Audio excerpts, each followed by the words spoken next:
È finita su una panchina nell'atrio della stazione ferroviaria di Paola la vita di un settantenne che non aveva una casa in cui tornare, uno dei tanti senza fissa dimora, invisibili che popolano la città del Tirreno e che di notte cercano un giaciglio su cui dormire, non importi si tratti di una panchina scomoda. L'uomo è stato notato questa mattina dagli addetti alle pulizie, si sono avvicinati, hanno compreso il dramma e allertato le forze dell'ordine.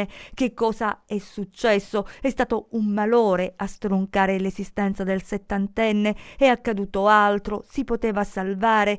Domande che al momento restano senza risposte. Di certo si sa che il clochard era senza documenti e che il suo cadavere è stato portato all'obitorio dell'ospedale di Paola, dove si procederà per identificare l'anziano. La polizia ferroviaria ha avviato indagini. Nella stazione intanto la corsa di sempre verso il treno che parte o quello che arriva, un luogo che è crocevia di destini e che ha rappresentato la destinazione finale per il settantenne morto in solitudine.